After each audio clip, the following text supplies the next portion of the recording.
Hey girl, hey, it's Brooke coming to you from the Nook, and you remember that collaboration we did with Bloodline Queens of God last week, where we did Thankful and Thirsty for the Lord.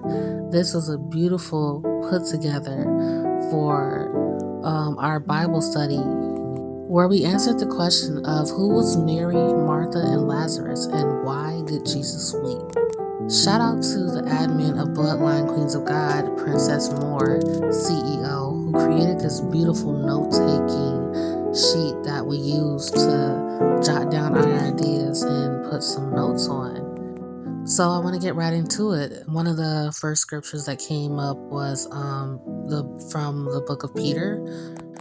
1 Peter chapter 5 verse 7, which reminds us that no matter what we are going through, no matter what we are feeling, to cast all our cares upon Jesus, upon the Lord, and He will carry our burdens. Next we have Colossians 3 verse 23 and also verses 2 and 3, which reminds us that in everything that we do it as if we are doing it for God Himself and do it to the best of our ability. I chose this passage specifically because the numbers of the day were repeating 3, 23, 23. So I just looked up a random 323 and this is what popped up.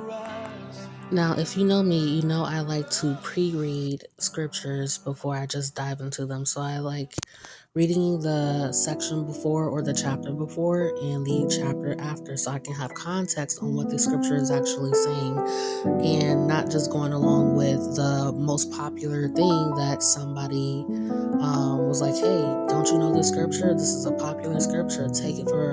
Taking it at its word and not taking it within the context that it was written. So our subject matter was John chapter 11 verses 1 through 44, but do yourself the due diligence of reading all of these passages that I've just mentioned, and specifically read the chapter before John chapter 10. Just read it in its entirety so you understand what they are saying and referencing to in chapter 11.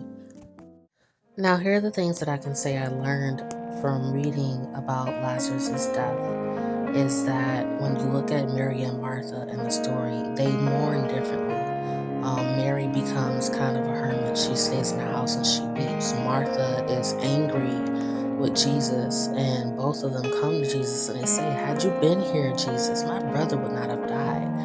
And, Lazarus, Jesus points out is early in the story that Lazarus' death is going to be for the glory of God.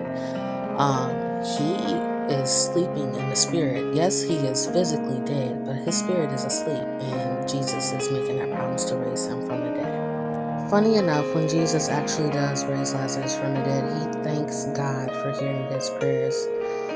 He is so grateful. And the other thing I want people to realize is that Mary, Martha, and Lazarus are Jesus's family. This was like him being at Big Mama's house and his place to go to where he could find rest, where he could find comfort, where he could come and just stay a while and be with family. Like, we all have different types of people in our family. Martha is the busybody. Mary is the one who can't get enough of Jesus, and Lazarus is, the brother of all of them. So I just want us to realize that, the question is God comfortable in our home? Can God come and sit with us a while and just have family time and be good and be happy? One of my favorite scriptures is 1 Timothy chapter 4 verses 12 through 16, where it tells us in everything that we do it, to the best of our ability, do it with love and kindness, and not do anything with malice, but be purposeful in everything that we do. And I love this. So, with that being said, I hope you have enjoyed this Bible study recap where Bloodline Queens of God and BrooksNuk got together and had a total praise and worship session.